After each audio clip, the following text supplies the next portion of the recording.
Welcome to the Fundamental Rights Dialogue. Have your say about human rights in Europe. The Fundamental Rights Dialogue that we're going to have today gives you an opportunity to voice your fundamental rights concerns and discuss possible solutions with Michael O'Flaherty, the Director of the European Agency for Fundamental Rights. Et maintenant en français, donc bienvenue au dialogue de l'Agence des droits fondamentaux. C'est une occasion formidable pour nous tous, pour vous tous, d'exprimer vos opinions et de poser vos questions au directeur de l'Agence des droits fondamentaux européenne, Michael O'Flaherty. Michael, the floor is yours for the introduction.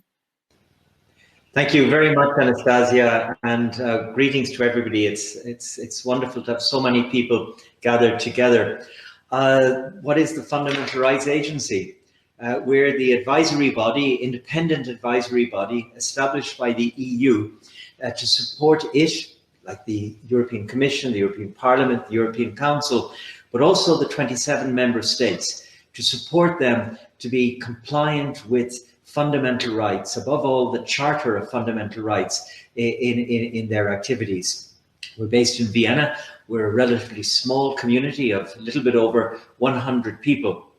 And a high part of what we do is the once every 2 years event, the Fundamental Rights Forum. It's a gathering of all the voices that need to come together to figure out a pathway through the toughest of the human and the fundamental rights challenges that we face in the EU. And today's dialogue is an integral part of preparing for the next forum, which will take place in October. This is one of just 4 conversations, all online, to tease through what are the big issues, what are the topics that must be engaged if we're to build a better European future. So I'm very much looking forward to the next hour and a half. I'm here, I'll talk a bit for sure, but I'm here primarily to listen. I'm here with my colleagues to listen to the participants in our event, the voices you bring also to the event through your work and your activities, so that we can make sure that the Fundamental Rights Forum will be the most relevant possible event of its kind. So thank you again. I'm very much looking forward to the discussions. And with that, I'll hand back to Anastasia. Thank you, Michael. And as you were saying, so everything that will be said today, all that will be expressed, will actually feed into the upcoming Fundamental Rights Forum that will come next autumn, where civil society organizations, politicians, and human rights experts meet to discuss the fundamental rights challenges in Europe. And Sorry, Anastasia, could I just jump in? I apologize. I completely forgot to say where I am today. Physically, I'm in Luxembourg.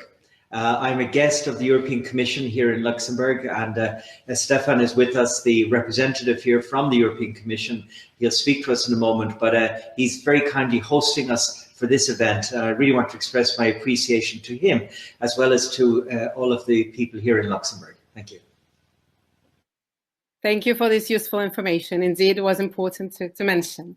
And so we are back in here. What are we going to talk about today?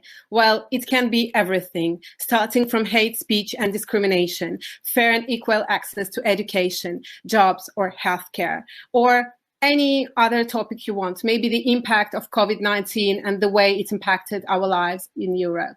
But again, we are open to all the topics, and please join the discussion and express your views or ask your questions.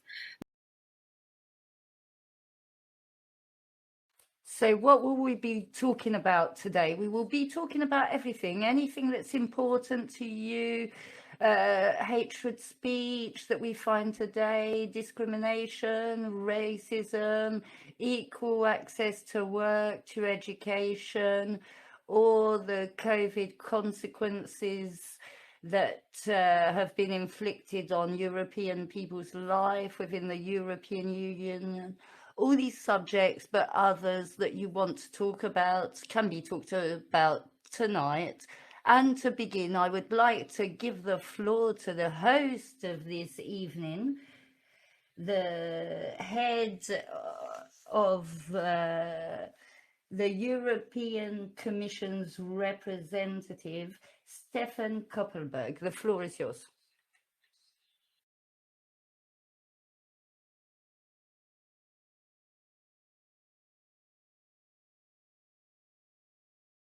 It's a pleasure and an honor to be with you this evening, and I would like to thank the agency for this initiative to encourage the debate and to create partnerships with the European Commission.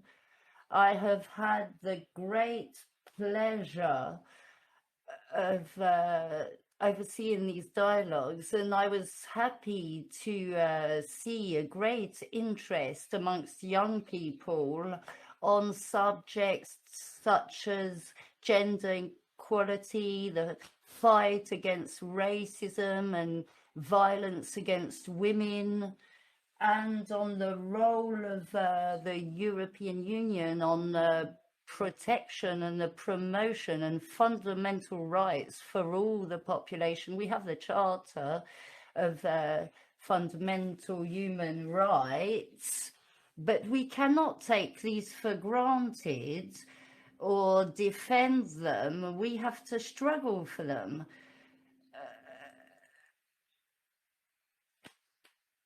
And that is why the European Union wants to do more, because with the COVID crisis, there are limits now on individual freedoms, so such as Article 12, the freedom of association, and the crisis has also underlined inequalities. And we see the efforts made by the European Commission for justice and solidarity, for access to the vaccine, for example. But now, all member states, large, small, have access to a safe vaccine without any action from the European Union. You can imagine the alternative. I would have considered that some states, some countries would have had the vaccine and others not smaller countries and not the poorest countries. And this would have been a disaster for Europe. And I mentioned in the Article 105 and the right to access, prevention for healthcare and access to healthcare.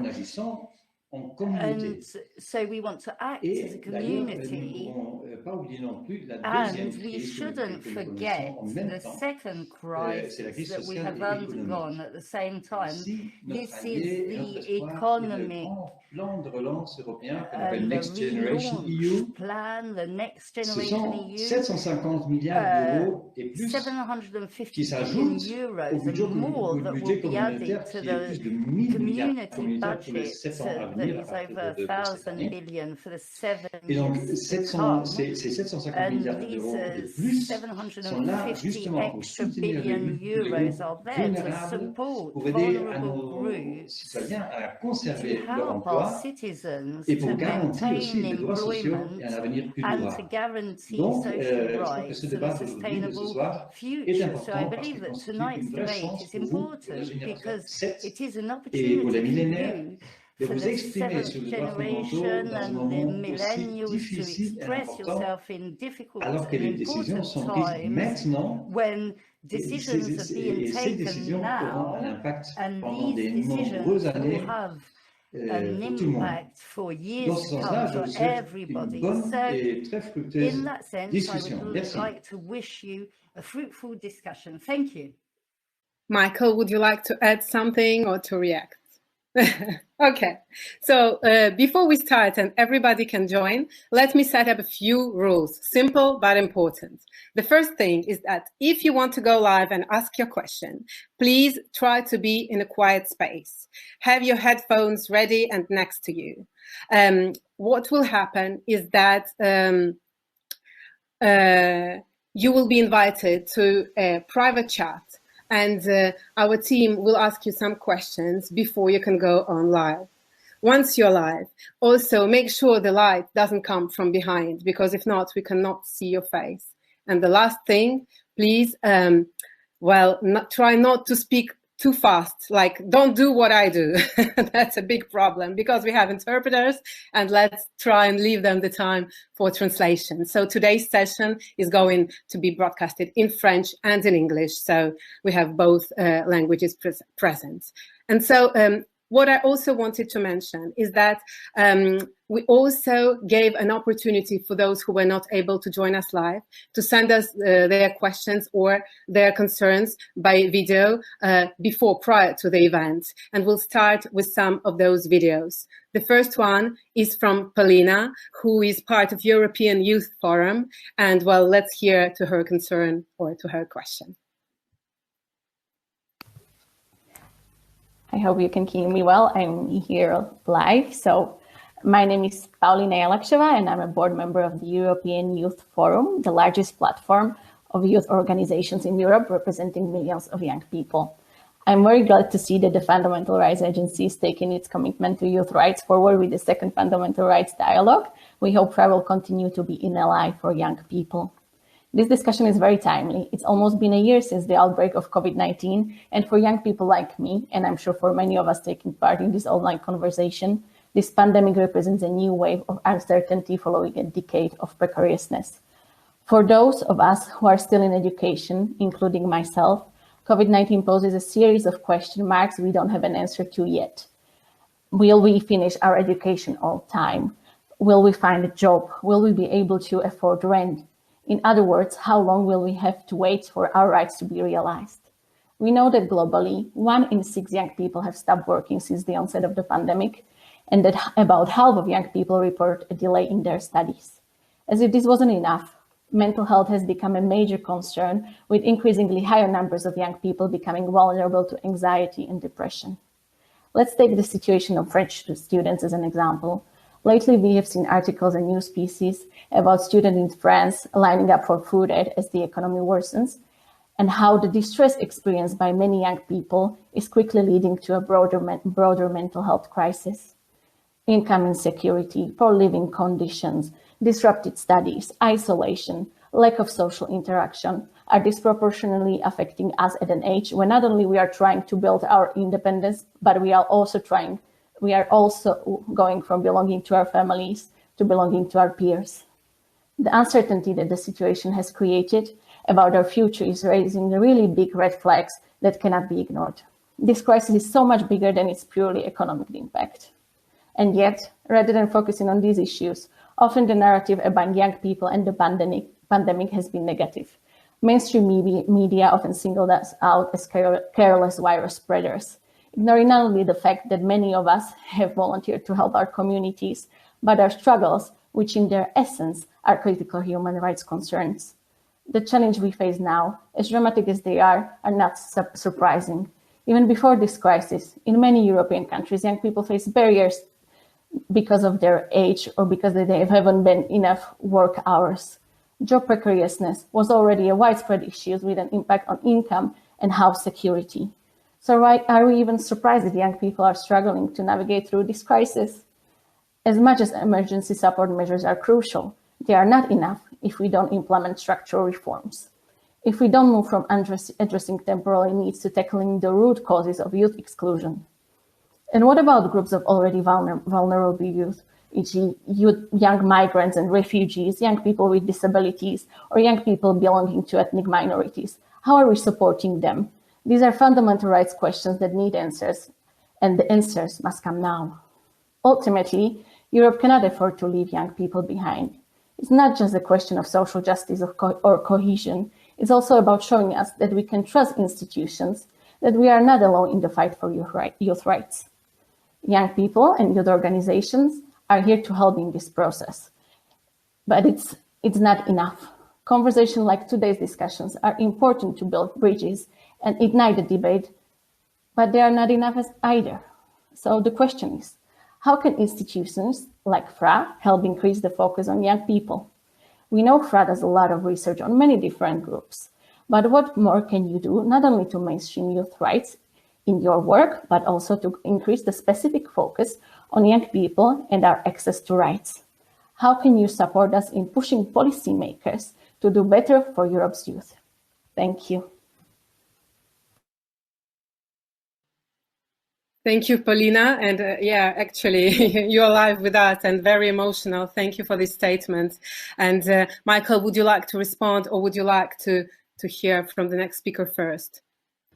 No, I'll jump right in if that's okay. I want to thank you, Paulina.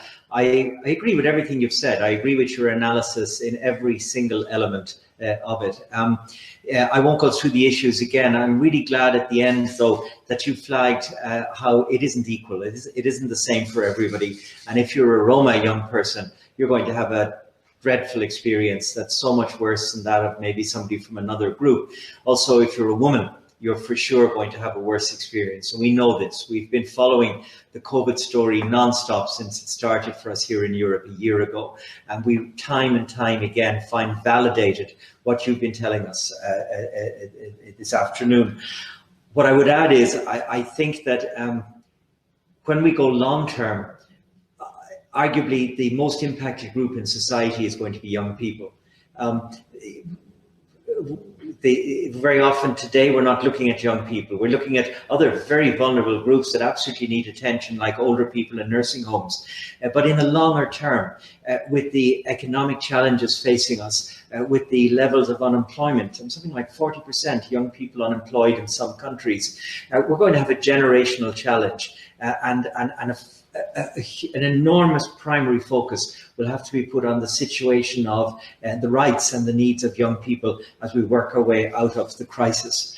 What will the Fundamental Rights Agency do? Well, it will continue to reflect this belief in how we do our work. We need to mainstream and ever better mainstream attention to young people in our work. It isn't a sector, it isn't a project, it's a dimension of everything.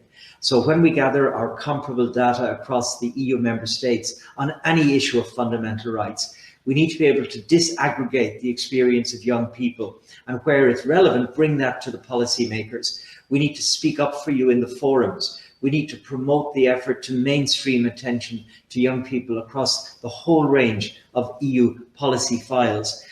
We need and we want to give you also space to make your voice heard. One thing young people tell me repeatedly is that they've got opinions, but there's nowhere to express them. And we, in our modest way at the Fundamental Rights Agency, want to give a platform, and we'll continue to do that. These dialogues for sure, but also the forum and wherever else it makes sense. So thank you, Paulina. I really endorse everything you said. Thank you, Michael. And I imagine that's why you've chosen to focus on youth and on younger people in these dialogues, not to exclude anyone, but to kind of give them the floor, give them a possibility to be heard and to be part of the discussion, right? Absolutely, Anastasia. You know, I don't like it when people say involve young people because young people are the future. Young people are now. They're a legitimate part of our voice about today and now. And it's on that basis, we have to work with young people to fix our broken societies. So yes, we're very driven with this belief at the Fundamental Rights Agency. We may not always reflect it in what we do, but we're determined to get better. Thank you. And so we have another young person with us. A boy, a man, a young man, I don't know, Tom, from an organization which is called Rosa Luxemburg, and I imagine that's from Luxembourg. Tom, the floor is yours. Yes, exactly. Rosa Luxemburg, it's the organization of the LGBTIQ+ community in Luxembourg. We're doing a lot over here. It's already a really good place to live here as an LGBTIQ+ person. But I'm also speaking for the younger person than myself. Is there anything planned across Europe to combat discrimination against LGBTIQ+ people, so that every country of the European Union could be at the same level for that?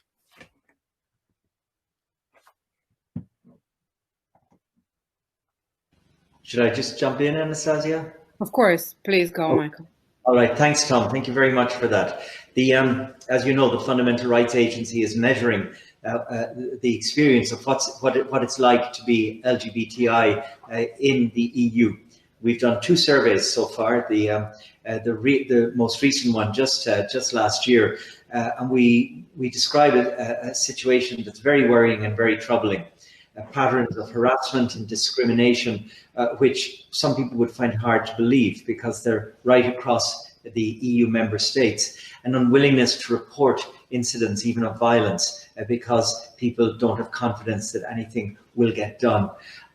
It's a problem in the workplace, in the school, on the streets, in the home.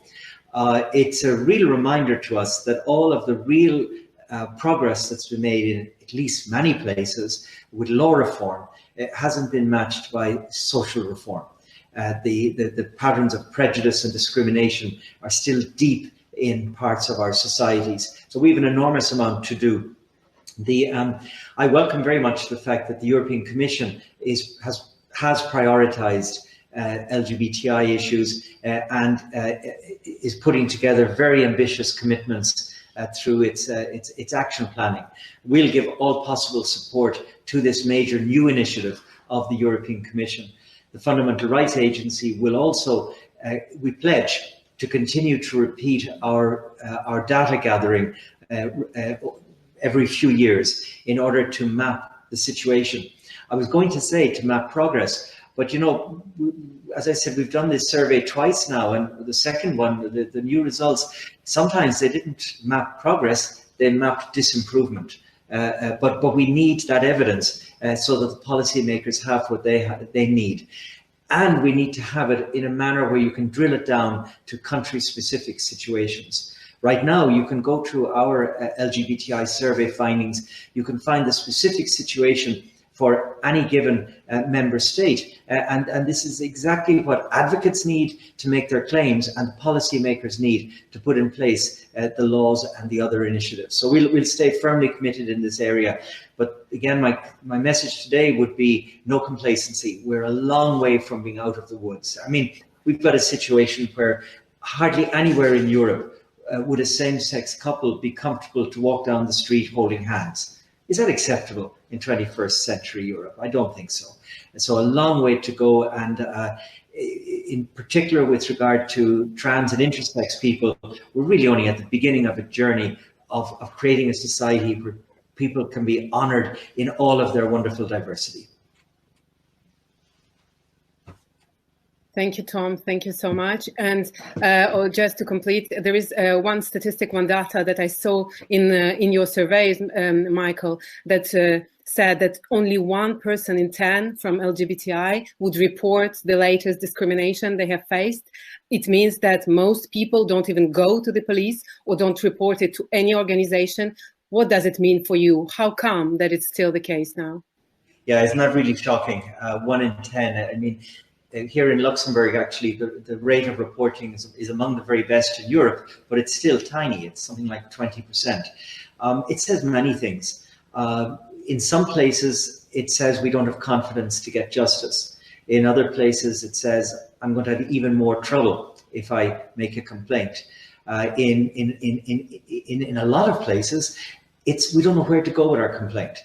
And so there's a tremendous effort to be made to tackle homophobia in security services such as police, where there are problems, in building up awareness of equality bodies and the other places you go with your complaints, and things of this nature. But it's not just about encouraging people to report. We have to make sure that the institutions to which they're asked to report will do a thorough and decent job in responding. Right. Let's hope this will change, and let's hope numbers will grow. And so now we are moving to some photos, some videos we have received from people who really wanted to join the conversation but couldn't be live with us today. And so the first video we will watch is from Catherine. She is a singer and a songwriter, and she will explain her concerns just right now. My name is Catherine Deska, and I'm a singer-songwriter. I like to address the matter of artistic freedom and censorship in Europe.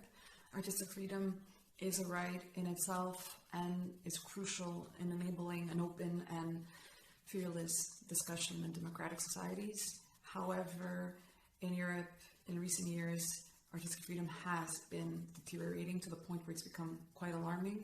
There have been hundreds of cases documented in 28 European countries, 16 of which are EU members, where state authorities are mainly responsible for the suppression of artistic creativity. Acts of censorship have been affecting hundreds of artists, mainly in music, and we're seeing artists being imprisoned, detained, prosecuted, harassed, threatened, and banned from traveling. So my question to you is, what are your thoughts on this pressing matter for all artists? What can be done?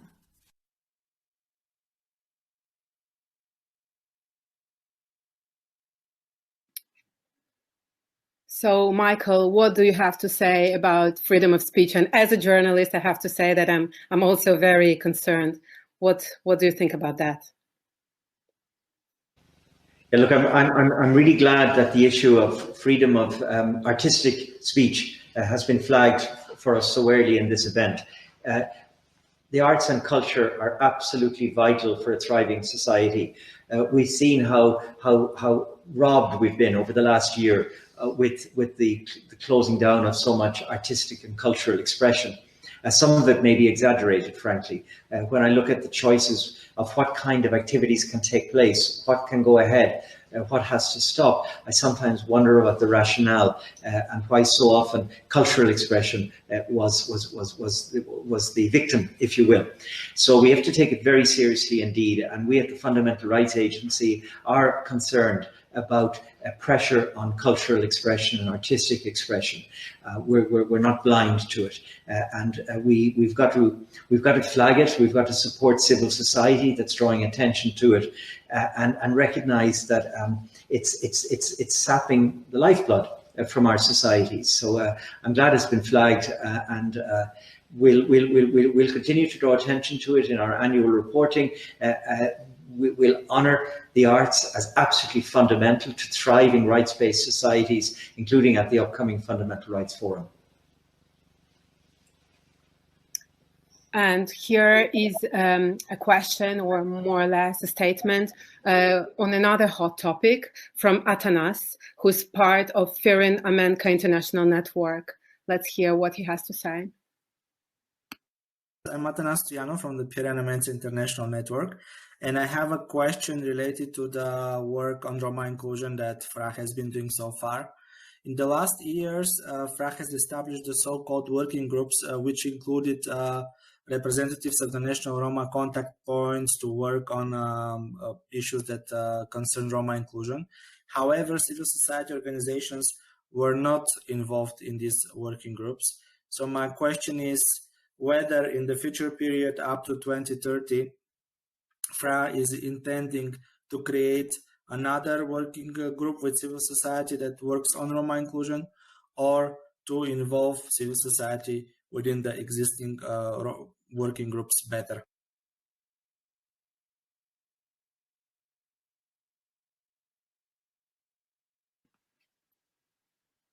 Michael? Thank you. We're having a bit of a delay here because I'm getting the video recordings a little bit after you, so apologies if I look a little bit distracted. But look, I'd like to start, before I get into the specifics of the question, I'd like to start by just recalling that there are something like 6 million Roma in EU member states, and they face a perfect storm of challenges. They're, I would say, the most vulnerable community in our European society from the point of view of human and fundamental rights. And a discussion with Roma it needs to be at the top of any agenda about making ours a more rights-respectful society.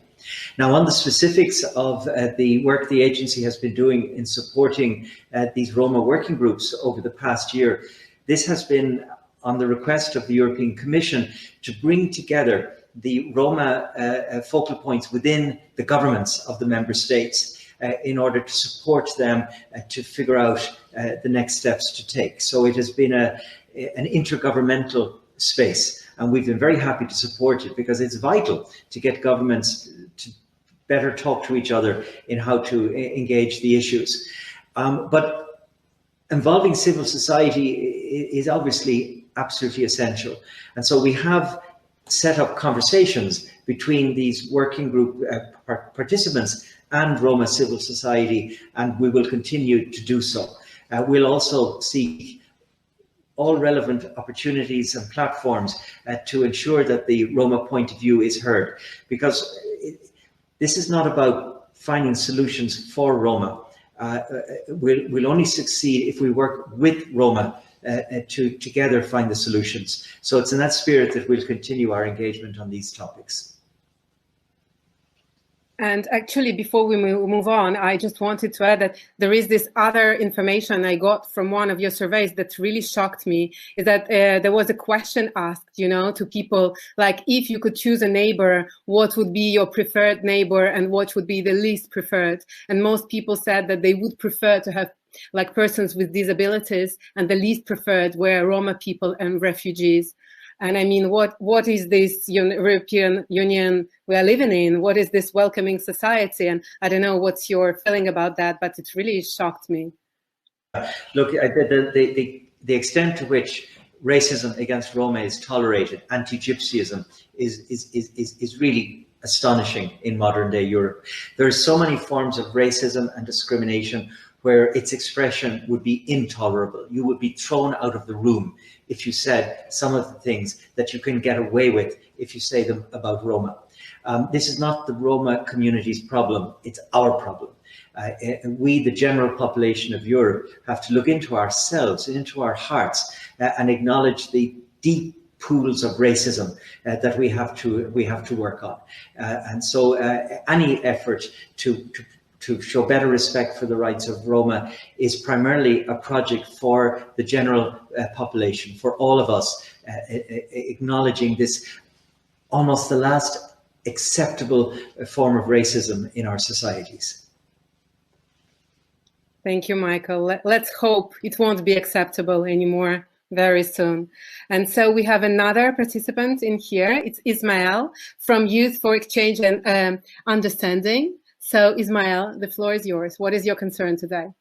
Yes, thank you very much for having me here. And I'm really glad we actually brought up the issue of LGBT, because the specific issue I want to bring up was regarding Lgbt refugees, which is a group that isn't necessarily addressed when we're talking about asylum seeking.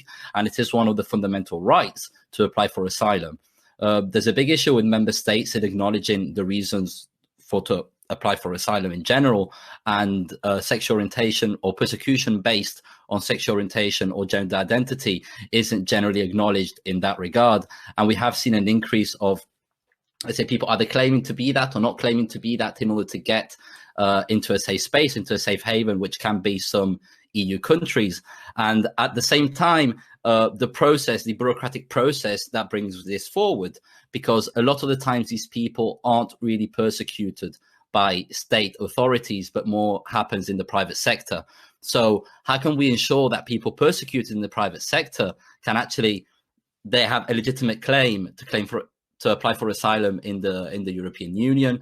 And how come the process of actually getting asylum in the EU can be a lot easier for these minorities, specifically because after they are asked impossible questions as to, please prove to me your sexuality or prove to me your gender, some sort of inconsiderate and sometimes inhumane approach that can be taken towards these people. And at the same time, the persecution they also face in refugee camps, which is not always spoken about. In refugee camps themselves, the problem doesn't stop there. It's actually increments, it increases in refugee camps. So what's your perspective on this? How would you tackle the issue of specifically LGBT refugees from outside the EU generally, if we can speak about Middle East or Eastern countries or African countries in general? And how can we make sure that they also have a right to asylum like any other group has the right to? Thank you very much.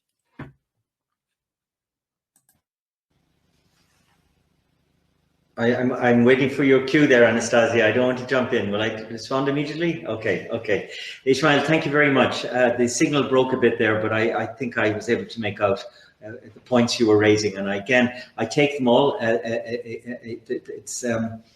We're aware that there are big issues in camps.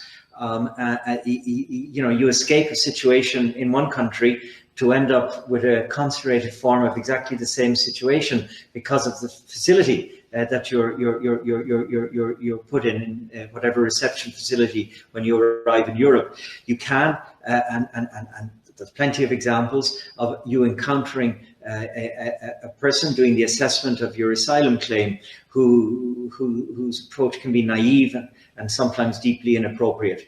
At the Fundamental Rights Agency, we're seeking to respond to these types of issues by building up awareness at the external borders, so that there's a much better appreciation by the member states themselves and also the EU agencies involved in all of these exercises of the experience of being LGBTI, how forms of persecution can manifest themselves, to make sure that they're all properly taken into account in the asylum process. We as an agency have no role within the asylum service as such.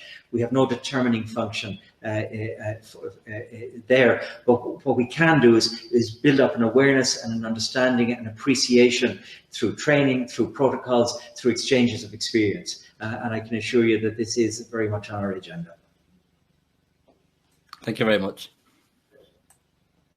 Thank you, Ismail. And it's true that it's such an important issue, and I think it's almost never discussed. So at least already it's get highlighted tonight, and I think it's already an important point. And we have our next speaker, well, the one who will ask her question. Her name is Andrea. Andrea, well, the floor is yours if you're ready. You see me now? Oh, Andrea is a man. I'm sorry. This is what life means. I'm very sorry. I'm Italian, you know. Andrea is an Italian name in Italy. Good evening, everybody, and thank you for letting me speak here. My question is this one: when we speak of fundamental rights, an important key is education. But education, to my opinion, is something that has to come first of all from the community. As an African way of saying states, it takes a village to educate a child.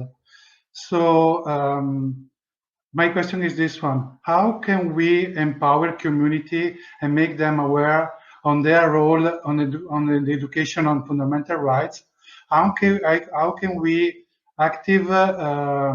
promote them to embrace an approach of fundamental rights, to build an environment where fundamental rights are respected and are widespread? Because I think only in this way we can educate both young people, but also other people. The whole community can profit and grow by this, let's say, exchange, and by this awareness on the importance of fundamental rights. Thank you. And Andrea, thanks for that great question. It's one of the sort of questions where I could talk all night. I have so many things I'd like to say in response. But let me start by sharing some pretty positive information with you. We did a survey of attitudes to human rights in the European Union just very recently. A few months ago, we published the results. And across our societies, the guys on the street, there's a remarkably high degree of belief in the value and importance of human rights. Not just my human rights, but valuing human rights of everybody in our society. As I said to you earlier, I'm in Luxembourg today, and in this country, something like 70% of people say that. So, even if people don't know a lot about rights and they're not maybe investing in education and training and awareness raising about rights, the basis to do good work is there, and we should treasure that and value it and not squander it. Now, when it comes to what should be going on in the community, I think we should ask ourselves, are we valuing human rights education as much as we should and could?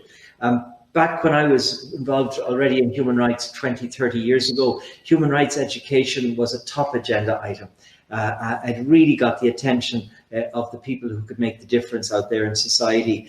And despite the fact that many organizations are continuing to do fantastic work on the topic, I don't think it's as center stage as it should. So we've got to put it back in the middle. We've got to give it the resources it needs. But then we have to recognize that building up a culture of rights in our society is more than just teaching people about treaties. You know, we're not going to change the world by teaching everybody about the European Convention on Human Rights or the EU Charter of Fundamental Rights. We have to unpack all that content. We've got to make it meaningful to people's day-to-day lives, and in that way, just get an appreciation of rights, their value for all of us, and in that way, you know, trigger what's needed in society. And the last thing I would say is that the best way to work on this is really local. National strategies are going to be kind of limited in their ability here. It's got to get down to the village and the street. And indeed, that's why we believe that a very important future front in the struggle for human rights is the city. And I think cities are, at least where they have an education function, are very well placed to put a spark back in the fire around these points. But Andrea, I agree with you, and I think the emphasis you give to education is critical. I like the image you're using about the unpacking human rights. I think you're so right about like us being all more and more aware of the importance of human rights and you know how they should prevail in our life, but maybe not really knowing or not really understanding what does it exactly mean in our everyday life and how actually it can be used to serve people and to serve population of different countries, right? You know, Anastasia, this point has been brought home to me a million times, but the one that comes to my mind now is when I was running a human rights commission, the Human Rights Commission of Northern Ireland. I remember going into a small town and talking about the work of the Human Rights Commission, all these lofty things we were established to do.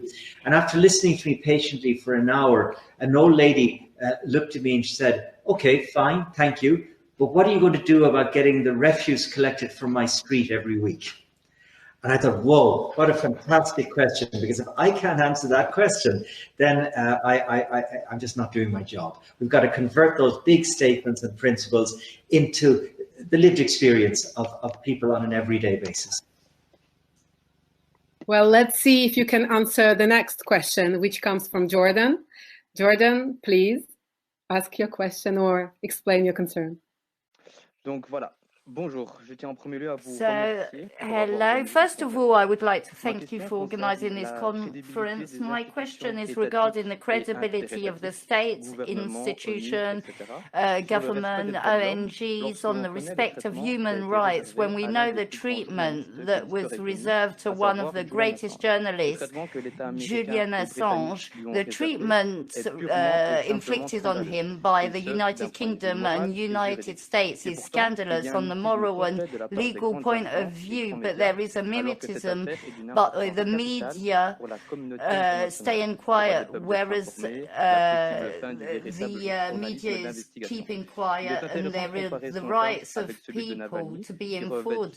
It's interesting to compare the case to Navalny, that has a lesser international importance, but in that affair, a majority of governments and institutions have requested his freedom and requested sanctions on Russia. How can we justify such a difference in treatment, and how can we ask that human rights are respected when some countries are exempt of all sanctions? Michael, if you could please comment on like the so Michael, if you could comment on the difference of treatment between Julian Assange and the Russian politicians, for those who don't know who Navalny is, and who has been arrested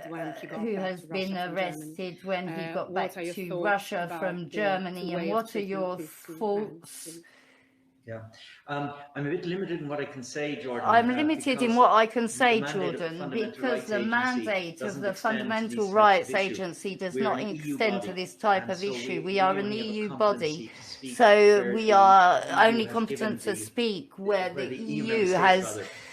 EU member states rather have given institutions responsibilities. And what's more, Anastasia, on the Russian case, and about the Russian case, we are also limited. So I'm afraid I'm going to be disappointing on both the points. What I would say, however, is that the issue of access to information is critical, and we still have a long way to go to put a guarantee, a meaningful, real guarantee of access to information at the heart of the lives of our societies. And I know that doesn't Jordan, speak to the particular issue you mentioned of Julian Assange, but nevertheless, all of this is happening in the context of the struggles over who owns information and how we can know what we need to know to live in just and fair societies. Sorry, it's not a great answer. It's just because of the limits of what our agency does.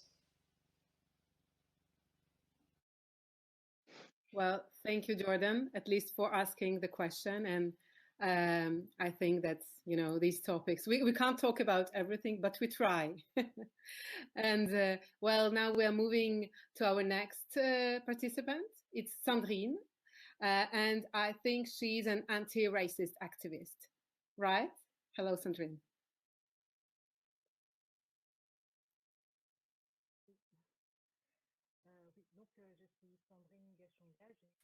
Can you please put the sound a little bit louder? We can't really hear you well. The sound. Si tu peux parler plus fort ou alors augmenter le son de ton ordinateur parce qu'on t'entend un tout petit peu loin.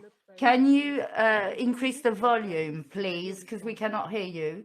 So I'm responsible for a women's organization based in Luxembourg. My question is the following. When the Luxembourg Observatory is talking about an increase in the Islamophobia, I do apologize, the sound is poor.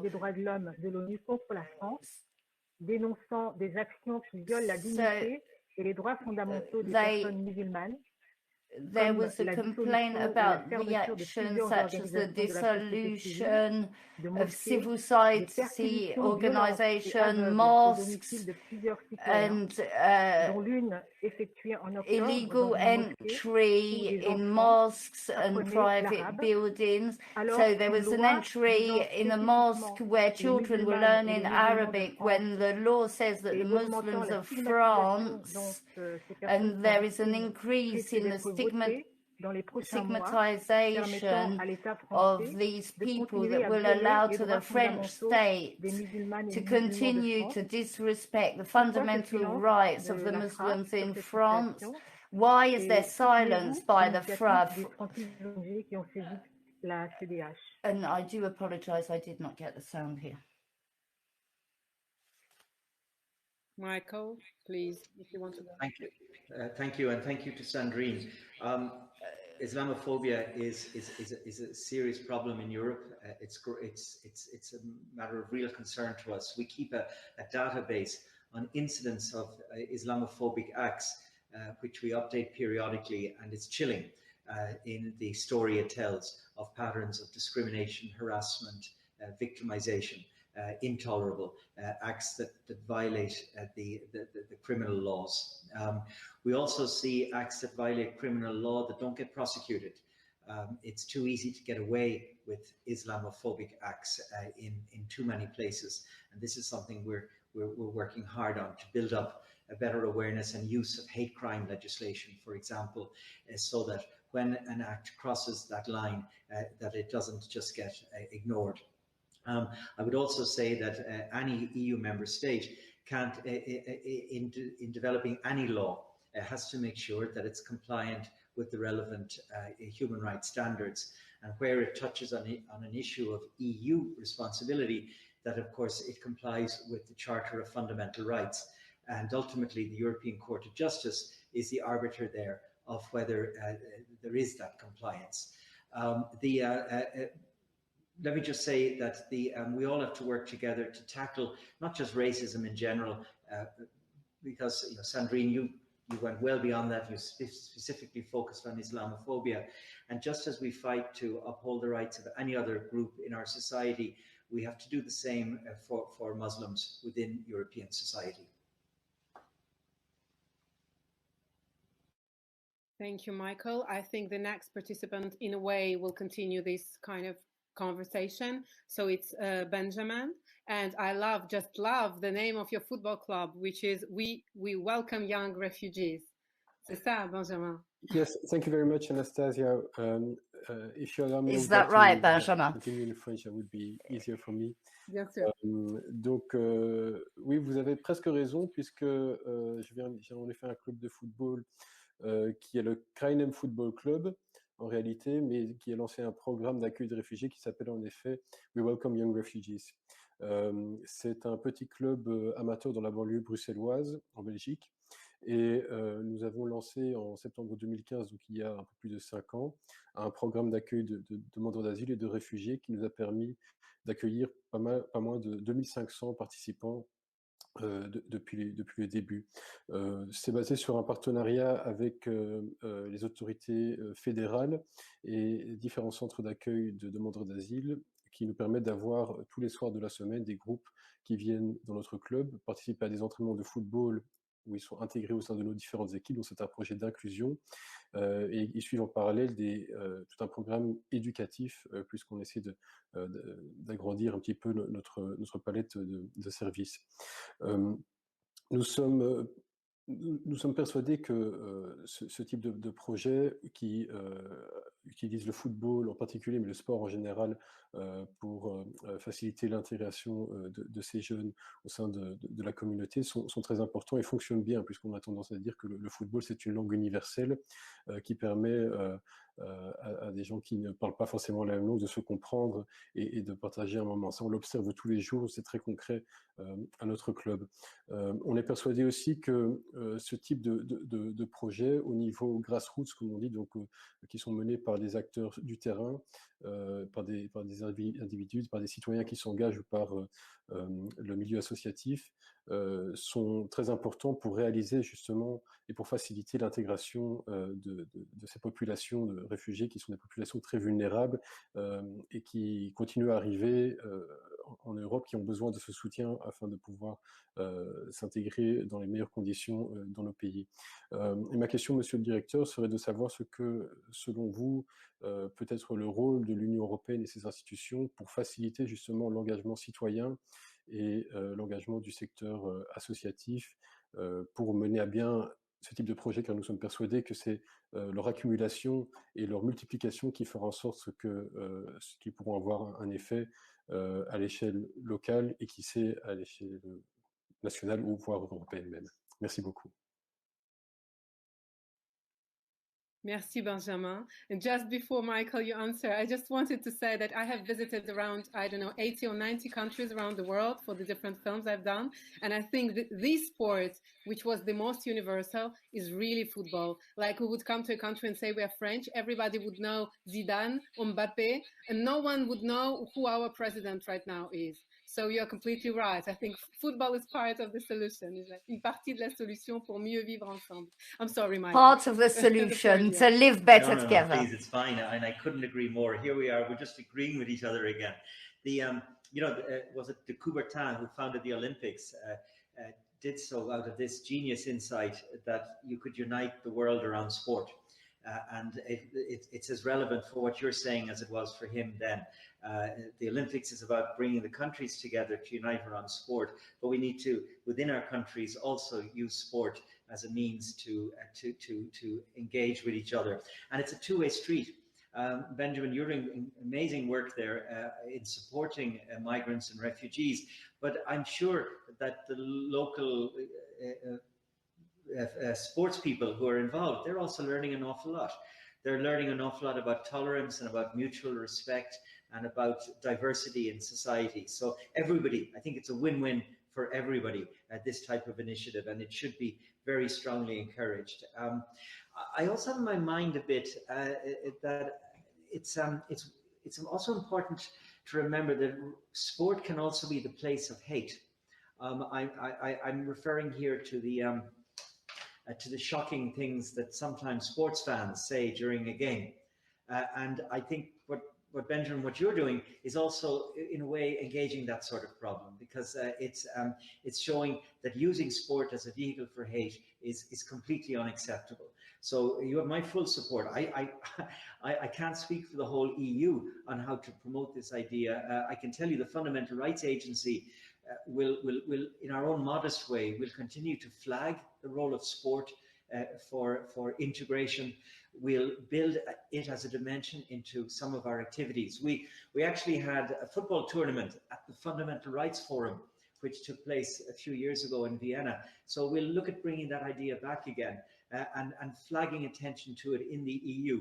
But Benjamin, if you get in touch with my office, I'll make sure we give you a more systematic response about what the rest of the EU, in particular the European Commission, is doing or could do in this area, because you deserve a more detailed answer. Thank you very much for your kind words. Thank you. Thank you, Michael. Yes, unfortunately, we can't go in all the details, and we are already a little bit late, I think. So let's move on. And now we have another pre-recorded video that has been sent to us prior to this live today of one of the persons who can't be there live, but who really wanted to share her concerns. Her name is Julia, and she'd like to talk about an issue which is very important for many young people now, which is environment. I'm Giulia, 26 years old, from Italy, and I'm Don Bosco International Intern. I would like to raise a question making reference to Article 37 of the EU Charter of Fundamental Rights, which refers to environmental protection. I would like to express my big concern on this right that seems often put aside by EU member states. In fact, it must be one of their core commitments not only to protect our generation, but also future generations. So what more can be done, in your opinion, to highlight that environmental protection is a human right and to prevent that, for example, climate change has unequal effects on human beings?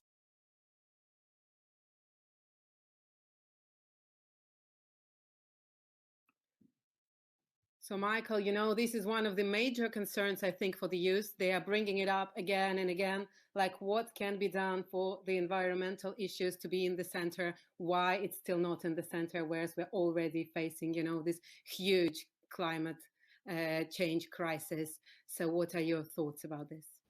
Sure. Let me start though by saying to Julia and to others that I'm not actually talking over their videos. We have a delay here. It seems to take nearly a minute before the video starts after everybody else. So just to explain and apologize there. Look, the topic is important. Yes, protection of the environment is a human right. It's a fundamental right. It's guaranteed by the EU Charter of Fundamental Rights. But you know, you don't even need to have Article 27 of the Charter of Fundamental Rights. If we don't protect and cherish our environment, we can't enjoy any of our human rights. The environmental decline is triggering, is speeding up, and all manner of other challenges to human well-being. And that's all about human rights. So if we're serious about human and fundamental rights, we've got to be serious about the environment. Now, I do notice a change. I really notice a shift. Very late, but finally a shift, waking up of attention. I see it in some EU member states. I also see it in the EU institutions. The Green Deal is a breathtakingly ambitious project for the European Union, which we at the Fundamental Rights Agency fully support. We also welcome the fact that all of that huge amount of money that's being provided for the rebuilding after COVID has very clear links to protection of the environment. So these are important shifts. My own agency, for those of you who know us, you would rightly say we haven't done much on the environment until now, and that's a matter of some regret for me. And so we're seeking to build the environmental dimension into our work to the extent possible. So we have a long way to go. The stakes are the highest imaginable. It's the very future we're discussing here. But while I recognize the enormity of the challenge, I do feel we're in a moment with just that little possibility of hope. Thank you. And also, you know, just a year or two ago, we thought like, okay, like airplanes are creating a lot of pollution, but what can we do? We all have to travel. And then in a year, we realized that it's possible to do a lot and we can control actually this pollution. And so let's hope that with this crisis, on the same time, maybe it will also create solutions and make people realize that what seems impossible can be done, right? We have another pre-recorded video, which is from Mor, and who would like, I think, also to talk about refugees. Hello, I'm Mo. I'm asylum seeker on the island of Chios, Greece. I've been here 1.5 years. I lived in a camp where human rights do not exist. No healthcare, no shelter, no access to education, and it's an unsafe place. And only the NGOs who's monitoring this situation. And now they will build a new closed camps where the NGOs have no ability to access and to monitor, and it's far from towns and cities, and there is a big risk of the camps to turn into a human rights black boxes. So my question is, how will the Fundamental Rights Agency protect the fundamental rights of asylum seeker in the new closed camps on the Greek island?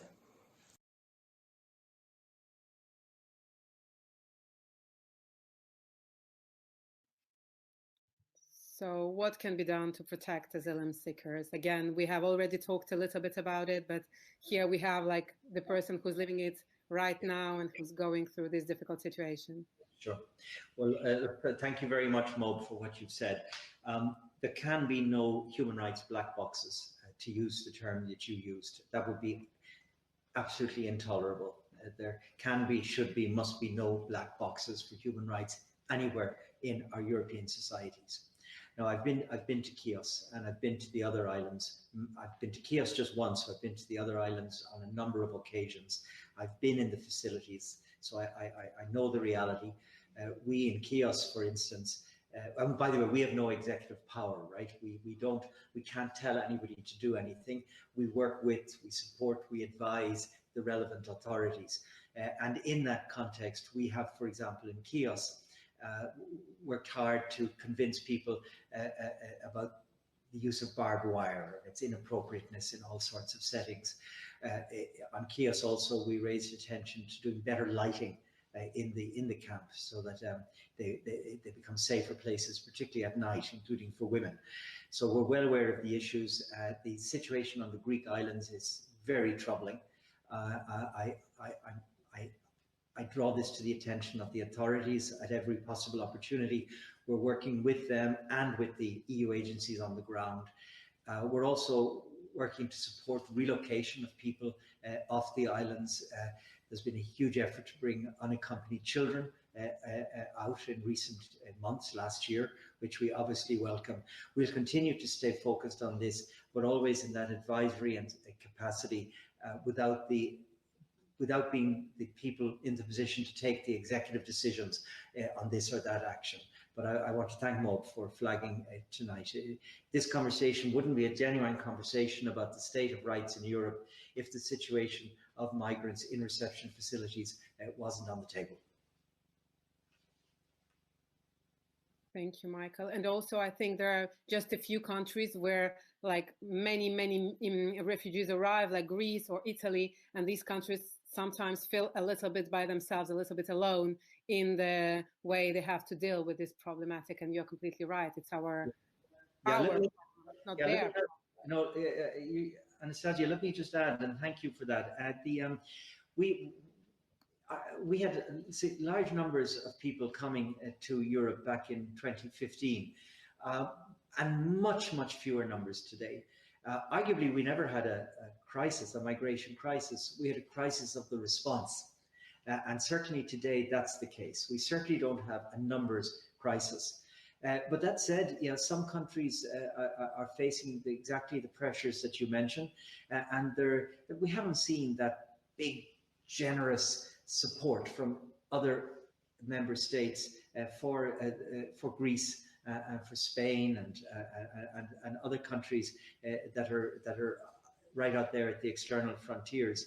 That's why I very much welcome the continued discussion. You don't hear so much, it's not a lot in the news at the moment, but there's a lot of debate on new legislation, a so-called new pact on migration and asylum being developed by the European Union.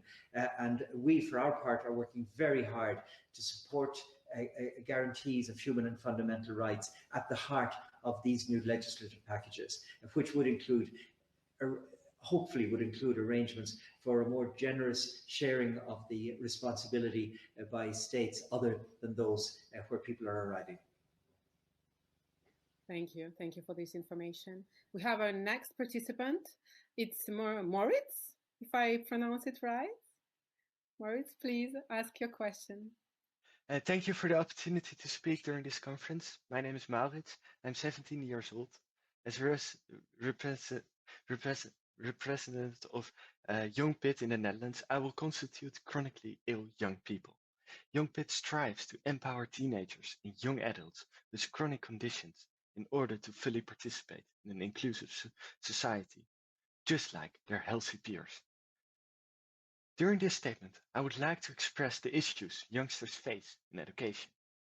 Children and teenagers who are chronically ill should always get equal access to education appropriate to their educational capabilities. Young Pit often observes that pupils and students with a chronic condition are pushed towards a lower education level.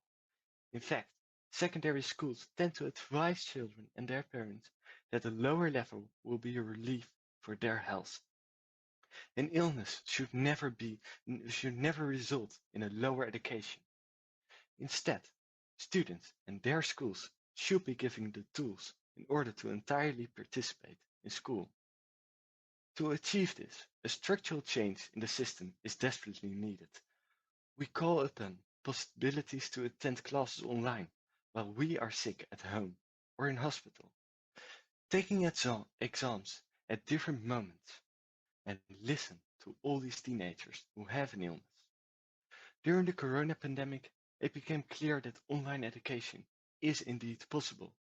Chronically ill young teenagers and adults wanted the possibility to attend online for years. Many members of Young Pit were able to participate in more classes in comparison to their participation before the corona pandemic. Therefore, equal access to an inclusive education and adapting to the needs of the chronically ill should become the standard practice in all EU countries. Start a conversation with this group of young people to make quality and fair education possible for young people with a disorder.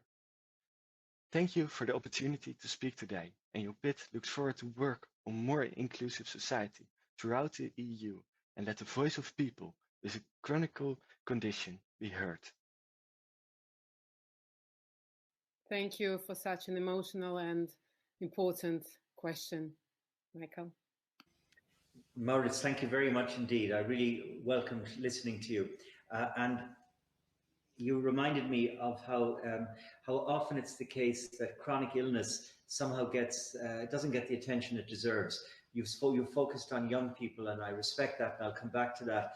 But indeed, older people with chronic illness will also tell you that they never get to the top of the line because there's a belief that what they need is so expensive, it's sometimes said by the decision makers, that it can't be justified because the number of people with the chronic illnesses is relatively small. So I'm not agreeing with that view.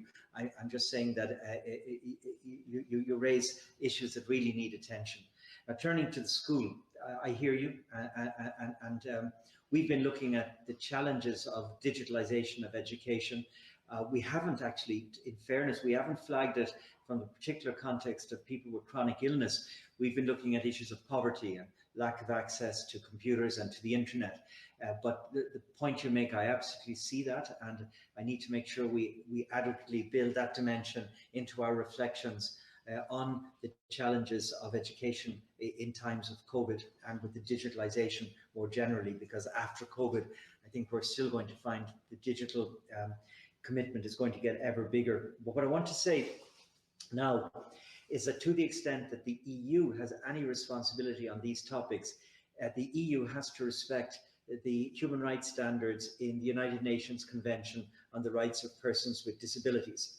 And however one defines disability, if one distinguishes chronic illness from disability or whatever, I don't think that matters from the point of view of what is the level that's got to be protected. And so, Maurits, I'd really encourage you, if you haven't done it, have a look at the UN Convention on the Rights of Persons with Disabilities, and in your work, in your engagement, in your school, demand that the rights in that document are honoured for you and for others experiencing chronic illness. But I want to thank you, and to the extent that we as an EU body have any role to play on this topic, I'll take what you've said back to my colleagues. So I really appreciate the intervention.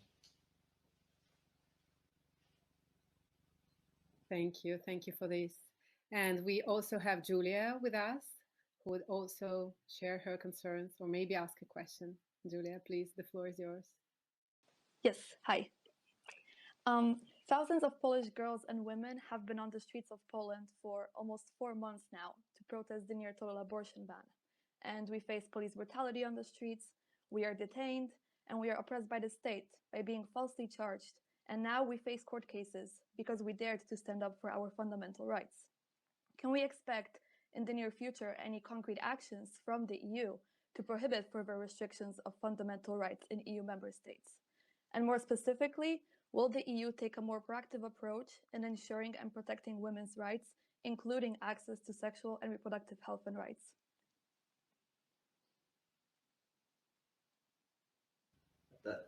Thank you. I guess I should come right in there. Thank you for the question. The issue of women's rights is absolutely foundational. I'll come back to that in a second, but let me start by saying that on the specific issue of reproductive rights, the EU simply doesn't have competency. That's not an issue that's been given to the EU to deal with. It remains the domain of the EU member states, and so I'm not in a position to comment on that specifically, but I want to comment on issues of women's rights. Because we have such a long way to go, and we know this. Everything we do reminds us that the experience of a woman in our society is worse than the experience of a man, and that's unacceptable. We published findings just a few days ago on the experience of crime, and it's quite shocking. It shows how women are so afraid to go to so many places because they feel at risk there of something bad happening to them at a level much higher than the incidence for men. And at the same time, much of the crime against women is hidden, goes unreported and unprosecuted because it happens in the home. That's not the story of men. Men get hit on the street, not in the house. And as a result, they're more likely to get justice. So I just want to give that example. I know it's not Julia, the issue you raised, but it's very recent findings from the Fundamental Rights Agency. It doesn't matter what the issue is. We spoke about the migration facilities earlier. Again, the experience of being a woman and being a girl is notably worse than that of a man. So more generally, in terms of equality between men and women and ensuring that women's human rights are fully respected in our societies, we really have a long way still to go. Thank you. And if I can just add, Michael, as a film director and not only a journalist who just finished a film which is called Woman, as you can see behind me, for which we have interviewed 2,000 women in 50 different countries, I have to say that you are so right, that in all kinds of human experiences, when you are a woman, life is more complicated for you. I don't know why, but it's still the case everywhere in the world. And in this specific situation we're in with the COVID crisis, we knew that with people being at home together, violence will grow. We knew that, everybody knew that, we witnessed it in every country. But however, it happened and nothing was done to kind of, to try and avoid it. All the countries just reacted once it happened. So it means that, I think a lot should still be done, at least at the way we approach these topics, right? And we also have Matteo with us now, who would like to ask a question. Matteo, the floor is yours. Please go on. Hi, hello. So my question is more about data. And the recent FRA survey has shown that LGBTQI youth is at high risk of discrimination and violence. However, the report only includes youth from 15 years old upwards. But we know the LGBTQI youth faces discrimination from a much, much younger age, especially in education, but also throughout society and within family settings. And we see that like bullying is such an important issue, and that gathering accurate data is a fundamental for bringing our rights forwards. So my question is if there are any plan to move to have a more inclusive reporting of LGBTQI youth in the future.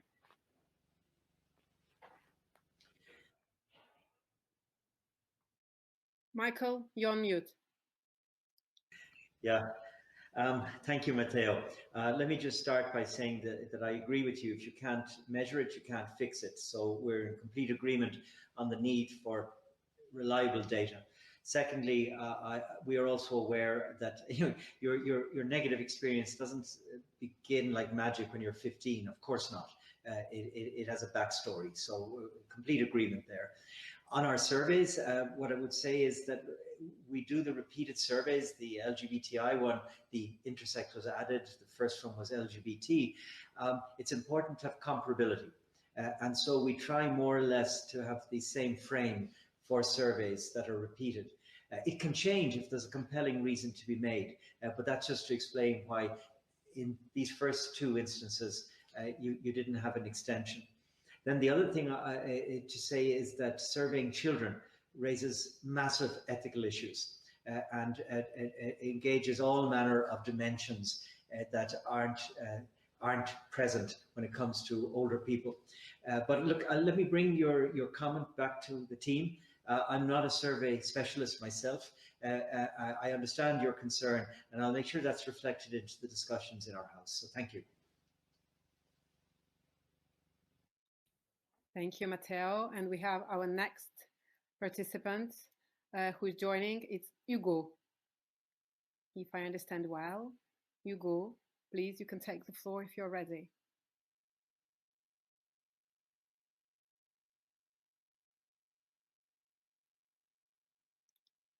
We are live, so Hugo might take a few seconds to appear on our screens, but he should be there just now. And sorry if we are running a little bit quickly, but it's like we want to give the floor to everyone, and that's why we are kind of, accelerating the rhythm a little bit.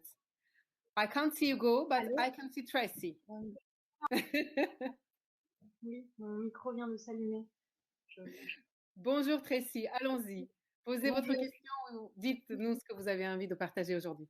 Alors, bonjour à tous et à toutes, je m'appelle Tracy Nika. Hello, my name is Tracy. I am an ambassador for Diaspora Vote, an initiative to integrate and involve young people. This year we launched an initiative to put young people in contact with members of the European Parliament.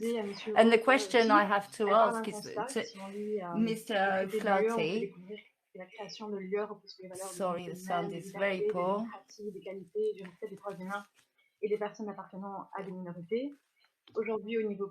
Today, at the political level, we are democratizing. We are wondering about the strength of our borders, but our policies have taken the raw material from third world countries. The person who emigrate want a better life for their children, and they risk their life as they have nothing to fear. And so Black people in Europe have one chance out of 4 to be victims of racial discrimination and to be stop and searched. So we have to ask about our values of tolerance, justice and non-discrimination. Moi, je crois fortement que I ces étatiques qui sont appliquées, elles believe sont that bénéfiques if pour they l'environnement, were elles sont applied in reality, they would l'application be est la suivante. beneficial. On So my entend sans cesse question parler is de the politique following. We d'immigration are au niveau always européen. hearing Et about aujourd'hui, grâce à ces immigration rapports, policy, rapports tels que le and vôtre, on thanks to connaît la reports situation such critique as dans laquelle les yours, personnes we know the immigrées et leurs critical descendants en Europe situation vivent. that the Alors immigrants pensez-vous, selon face. vous, So qu'on do puisse you espérer un plan think d'action durable avec les that we personnes can immigrées et leurs descendants comme expect a acteurs politiques sustainable qui vont engager une development transition plan vers where des problématiques qui immigrants les would be concernent? political actors rather than the subjects of political policy? Thank you very much, Tracy. Yeah, there were a lot of questions or elements in what you said.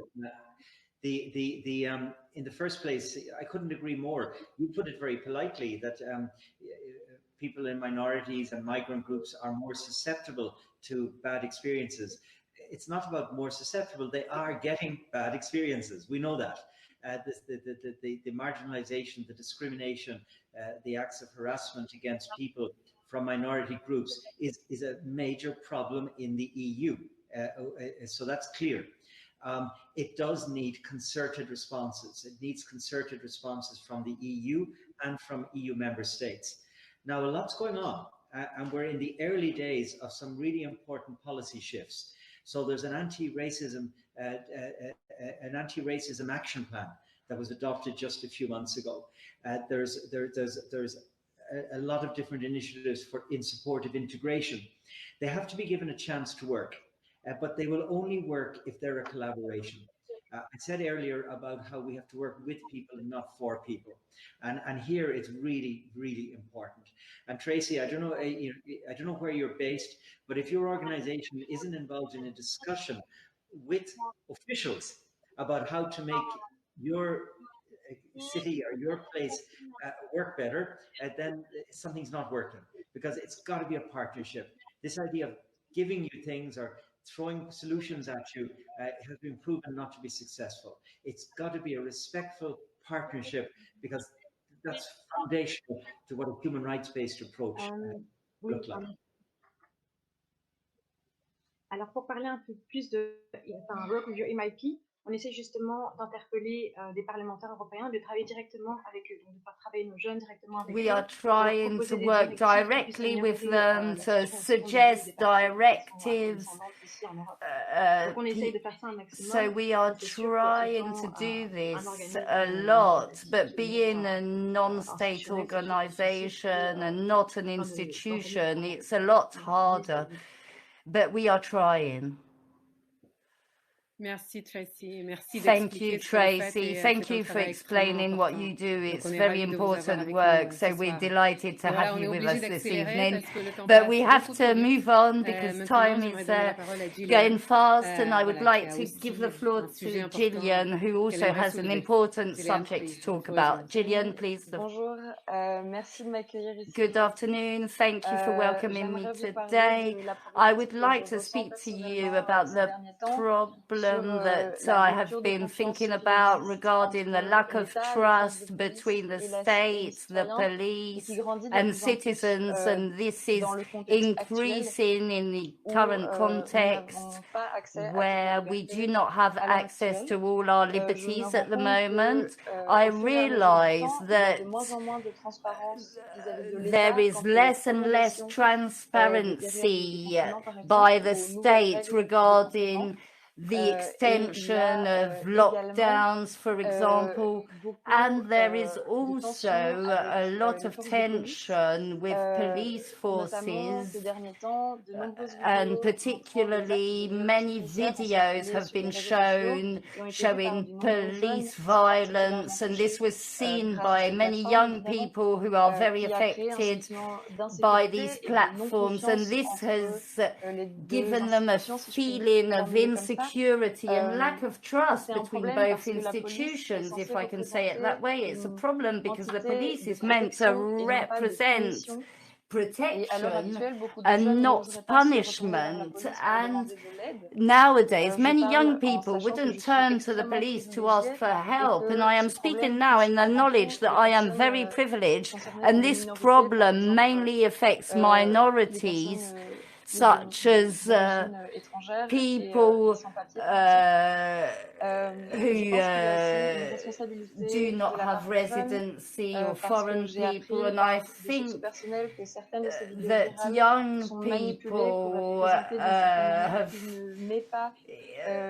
are being influenced by these videos that do not display the police in a good light, and this is not reality. So young people do not have the reflex either to look at the official police platforms, and this means that there is a lack of balance because social media is more consulted than the approved, so to speak, platform. So how could we improve trust, because it's essential, and what is the role of the state as a protector of Michael, I think it our will be the last fundamental question, rights? but such an important one. So if you want to.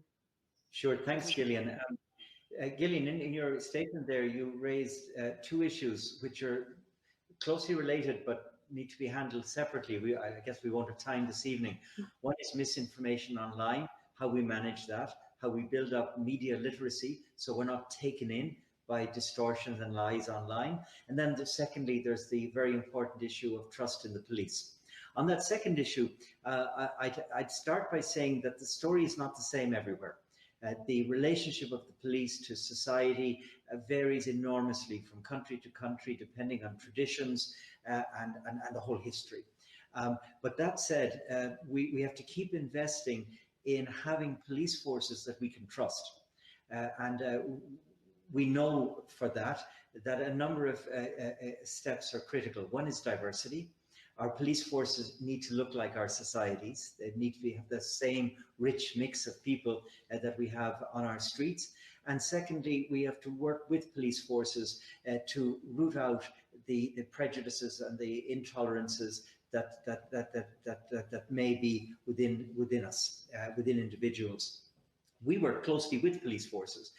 Many police forces get this and are seriously committed to doing a better job. And so we're working closely with them across all manner of issues, LGBTI, so that we don't have homophobia in the police forces, on racism, on the value of new ways of policing. Not every country is familiar with so-called community policing. And obviously it can bring great benefits. So thank you, Gillian, for raising the issue. It's a complex one, and undoubtedly it needs to get important attention right now. Thank you so much for the explanation. Thank you so much for your question. And unfortunately, while we're running out of time, it's always the case when you want to have an interesting and important conversation, you take too long. So we were not able maybe to give the floor to everyone who really deserved it, but we are here, and I think you can continue to answer your questions. And Michael, I hope these dialogues will continue, and there will be others. So now we are moving to final remarks, and I'm very happy to welcome the head of European Commission representation in Belgium, Charlotte Guggenheim. Bonjour, Charlotte. Bonsoir, plutôt. And so good evening, Charlotte.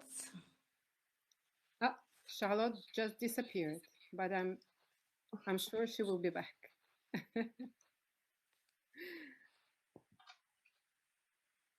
I'm back, I think.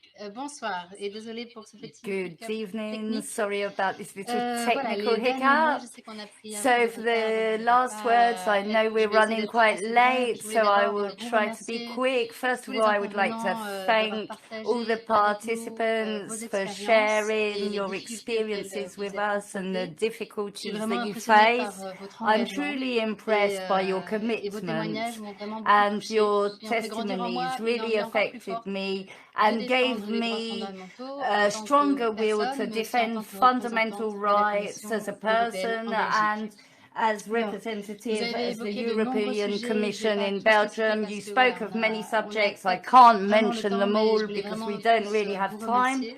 But I would Ce que je like peux to vous dire, c'est thank que you all, la and what I can Commission say et is that the l'Agence Commission des droits fondamentaux sont vraiment vos alliés dans FRA vos combats.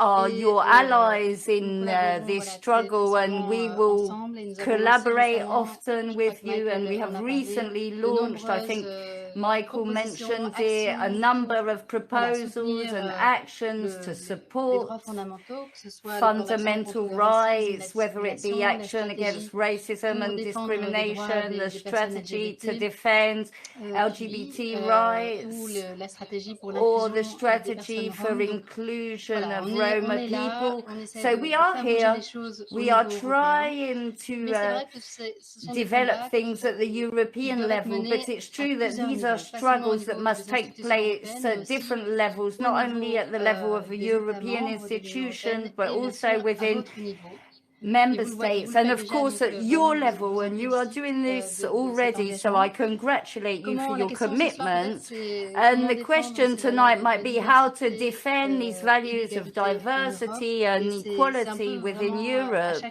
And in a way, it's to every one of us to defend these values and these rights, and I can only encourage you to participate to the next conference on Europe's future that will be launched. And it's very important that you participate, that you bring your voice and help us to build this Europe that is not only our Europe at the Commission, the agency, but a more general Europe for all. So please don't hesitate to contact the Commission's representation in the country where you are and get involved with the conference on the Europe's future. I was very happy to spend this time with you, and I wish you all the best in your future fights. Thank you very much. Thank you, Charlotte. Thank you for this summary that was very important after such a conversation with many different subjects that were talked about. It was important to have a global vision. You did that well. Thank you. Unfortunately, Michael has had to leave us as he has other obligations. But as you saw, as you understand, he is always there to answer your question and concerns. So please continue to ask questions, to send videos. There will be other exchanges such as this evening's. Once again, thank you all for being here, for participating. We couldn't give the floor to everyone. Unfortunately, that's the case when we want to have a deep conversation. We take too long and not everyone can participate. So therefore, I will leave you with a few videos of people who wanted to participate, who wanted to be heard, that we didn't have the opportunity to show during the debate, but who deserve to be heard. So we give the floor to the citizens to conclude this beautiful dialogue. Thank you very much. To address the root causes that lead to repeated struggles, it is necessary to educate people from a young age to acquire not only competencies, but values that enable them to become active citizens. An example would be those online pirates. Some of them are very young and have incredible skills, but they do not have the values to support fundamental rights, democracy, and the rule of law. So my question would be this: how can the Fundamental Rights Agency communicate with the young public to encourage them to embody human rights and democratic values?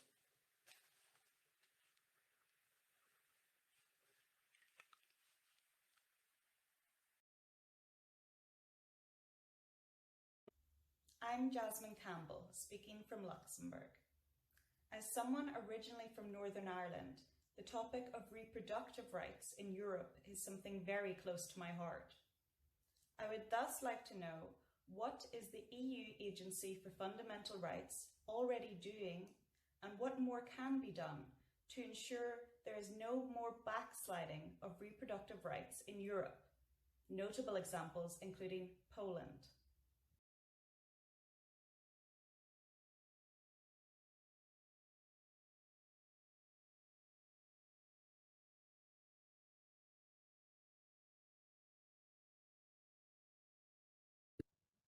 LGBTQI youth have long been exposed to many rights violations. During the pandemic, this situation has only been exacerbated. With schools and universities closing, many LGBTQI youth have been forced to stay at home with unsupportive families. This has dramatically increased the levels of domestic violence and physical and emotional abuse. Queer youth in the past year have lost access to life-saving support services and communities. Many have not been safe enough to access online replacement services. Trans and non-binary youth, in particular, have also suffered significant loss in access to healthcare. Bullying and discrimination at the same time remain fundamental barriers to LGBTQI youth access to education. The call to ensure that LGBTQI youth rights are respected, protected, and fulfilled is more urgent than ever. En fait, ce qu'on a vu avec la pandémie du Covid-19 en ce moment, c'est que beaucoup de pays dans le monde ont décidé de fermer leurs écoles afin de lutter contre la propagation de ce virus. Or, ce qu'on sait, c'est que la fermeture des écoles renforce encore une fois les inégalités qui sont déjà présentes au sein de nos sociétés. Tout simplement parce que les familles défavorisées ne disposent pas d'assez d'appareils électroniques pour que tous leurs enfants puissent suivre les cours en ligne, ou tout simplement parce qu'ils n'ont même pas accès à Internet, ou bien parce que les parents se sentent débordés. Donc, ce que je me demande, c'est qu'est-ce qu'il faut faire afin d'atténuer ces effets négatifs qui sont causés par la fermeture des écoles. My name is Andrea Canil, and I am a city councillor in the city of Asolo, a city in northern of Italy. Amongst all the fundamental rights, I believe that education is a key feature. And by education, I intend not only school education, but also civic and community education. To widespread awareness on fundamental rights on the community. It is important because by that we can ensure an environment safe, an environment of acceptance. And we have to make community aware that they are in the first line on the widespread and an acceptance of fundamental rights. So my question to you, Mr. Fari, is this: how is it possible to foster, stimulate, and ensure this dialogue amongst community? How is it possible to make them awareness that they are the first line on fundamental rights education? Je m'appelle Payette Marion, je suis une étudiante en droit en France, plus précisément à l'île de la Réunion. Et aujourd'hui, je voulais faire part de ma réflexion concernant l'ambiguïté de penser aujourd'hui un monde de demain, un avenir post-Covid, alors que ce même avenir est en train de lutter aujourd'hui pour survivre. Il s'agit en effet des étudiants qui sont dans des conditions de disparité concernant l'éducation et l'accès à l'enseignement supérieur, et en plus dans des situations de précarité qui ne leur permettent pas de poursuivre leurs études correctement. Dans ce même climat, comment demander à une personne représentante de nos pays demain de faire assurer les droits fondamentaux tels que l'accès à la santé et l'accès à l'éducation si les siens lui ont été reniés aujourd'hui? On ne peut plus fermer les yeux sur les disparités et sur les situations démoralisantes qui sont imposées à nos étudiants, notamment en France, qui sont l'avenir de ce monde post-Covid. Et les étudiants ne demandent qu'une chose, c'est qu'on les écoute et qu'on les entende. My name is Fatuma Taba, and I'm an intern at the Human Rights International Corner, located in Rome. My question is, during the COVID-19 crisis, there have been attempts to limit the freedom of press. For instance, when the Afghanistan government detained and accused an independent Afghan reporter for acting against their national security because he reported that a few of their officials were stealing ventilators meant for COVID-19 patients to sell. So how have the attempts to limit the press and activists affected the support for human rights? Un sujet qui est très important pour nous, c'est celui des droits fondamentaux. Et l'un de ces droits fondamentaux, ce sont la mobilité estudiantine et la libre circulation en Europe. Deux droits fondamentaux qui sont protégés par de nombreux textes et par de nombreuses directives européennes, mais que nous constatons en tant qu'ACEL qui ne sont pas toujours appliqués par toutes les institutions locales en Europe. Aussi, un très grand problème pour nous, c'est celui de la pandémie du Covid qui a fait que de nombreuses frontières ont été fermées, ce qui a aussi enfreint massivement la liberté de circuler en Europe. Et aujourd'hui, notre question est la suivante: comment peut-on éviter que à nouveau les frontières soient fermées et comment peut-on faire que les directives européennes soient appliquées au futur? I'm Victoria from Italy, and I would like to ask you a question about the European management of external borders, which for sure involves the EU Agency for Fundamental Rights. Let me premise that I'm very acknowledged about the current regulation introduced by the von der Leyen Commission, and I think the moves are functional to an upgrade in immigration control, but unfortunately this is not enough. Those moves represent the tip of the iceberg of a very complex issue.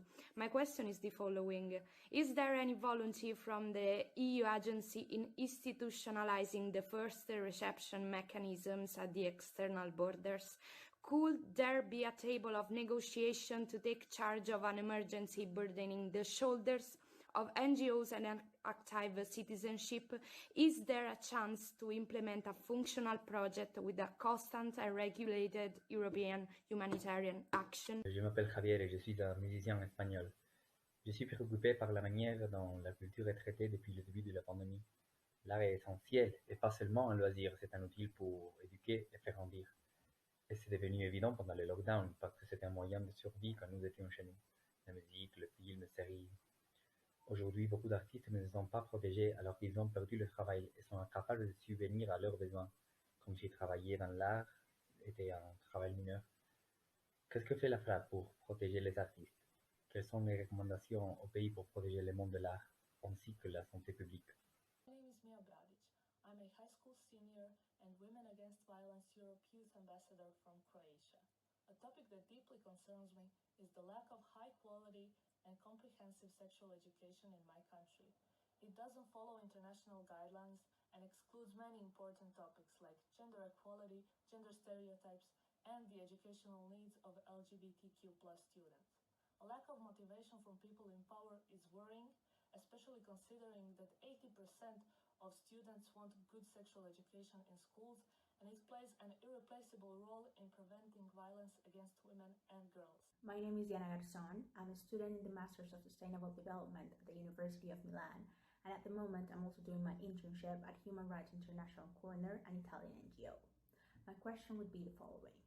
Given that during the COVID-19 pandemic, it has been shown the importance of having access to technology, in dealing with the right to access to internet, which approach should be taken? 1. Treat it as a human right with the consequence it could have, or establish a more general approach where each human right involved, being education, health, access to justice, among others, can be met with its technology requirements. Corona took a lot away from us. Everything that kept me going, everything that gave me hope, motivation. It just left me feeling empty inside. I didn't have any goals, I wasn't working towards anything, and this was the problem. Thinking about this, the solution was really simple. I just simply had to find new goals, a new reason to get up in the morning, new things to achieve, to manage change the world, one of my biggest goals in life. And by doing this, I'll be able to restore the energy that I lost during the corona pandemic from doing nothing. So I started new projects and established new goals. I tried to continue certain activities despite corona, and I was also able to do Mairie de Jeunesse. I am really grateful of this because we did this despite the corona situation. So we just adapted everywhere, and this gave me new motivation, hope. As people who work for human rights, as human rights activists, and as people who are engaged in human rights protection, I think I speak for everyone when I say that we all aim towards global human rights defense and international human rights protection for all human beings on this planet. However, there has been a lot of criticism and skepticism towards that in terms of capitalism, as many people believe that in a capitalist society with its specific structures, one cannot talk about global human rights protection. So my question is, what do you believe on that? Do you think that it's realistic to say that we can achieve global human rights protection in a capitalist society? My name is Carla and I'm from Italy. My question regards the Black Lives Matter movement. In fact, thanks to the protest of last year, a clear message was carried out, and that is that white people cannot just be silent anymore.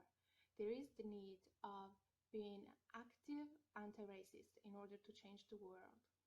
Therefore, my question is, how does this message will impact the future generations, and can we expect any change in the near future?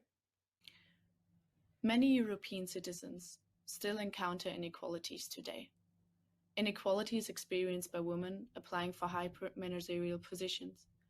Inequalities experienced by people from minorities, people with migration background, people with different sexual orientations, and people from lower socioeconomic classes.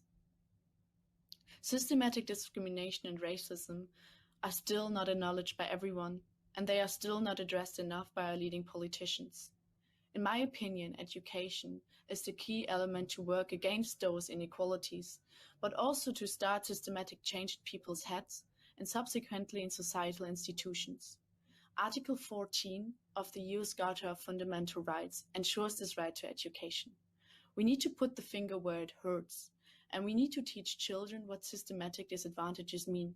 We shouldn't stop by educating the adults of tomorrow, but also the adults of today who are raising them.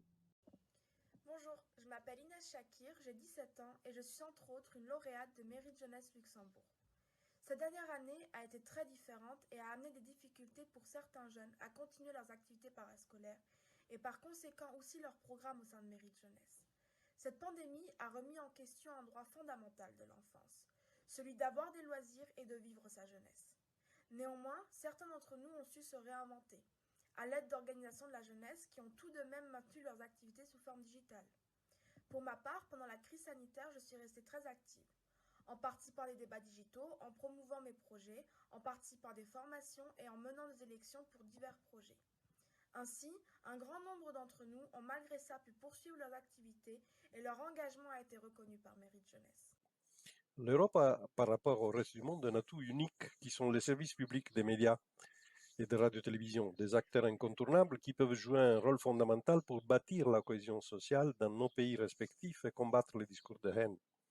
Comment la FRA compte exploiter ces potentiels uniques que nous avons en Europe pour faire passer ces messages, surtout combattre la désinformation et les discours de haine, et comment éviter que ces médias tombent, comme c'est le cas malheureusement dans certains pays de l'Union européenne, dans les mains de gouvernements ou d'intérêts économiques qui en bloquent et empêchent leur indépendance. Je suis le président de l'association Solidarité Internationale LGBTQI à Paris et nous venons de déposer un projet à la Commission européenne avec 8 autres associations européennes pour améliorer l'accès des demandeurs d'asile LGBT lorsqu'ils arrivent en Europe. Et nous souhaiterions que vous accordiez une attention particulière à ces populations vulnérables. Mais je voulais surtout vous interroger sur le travail de l'Agence des droits fondamentaux par rapport aux droits humains dans les pays voisins de l'Union européenne. Je souhaiterais que vous nous apportiez une aide pour contacter Facebook et YouTube pour qu'ils mettent fin à la diffusion d'appels au meurtre contre les personnes homosexuelles dans les pays voisins. Merci bien. Les constitutions démocratiques de certains États européens, des États-nations, avec le droit, je pense que c'est fondamental, de chacun parler sa langue de berceau, c'est-à-dire celle que notre mère, nos parents en général nous parlent. C'est-à-dire la tentation jacobine de nous obliger à parler une langue dite nationale, parce que c'est la langue de la majorité. Comment se concilie-t-elle avec les minorités dans certains pays européens qui ne peuvent pas parler au niveau de l'État, par exemple, sa propre langue?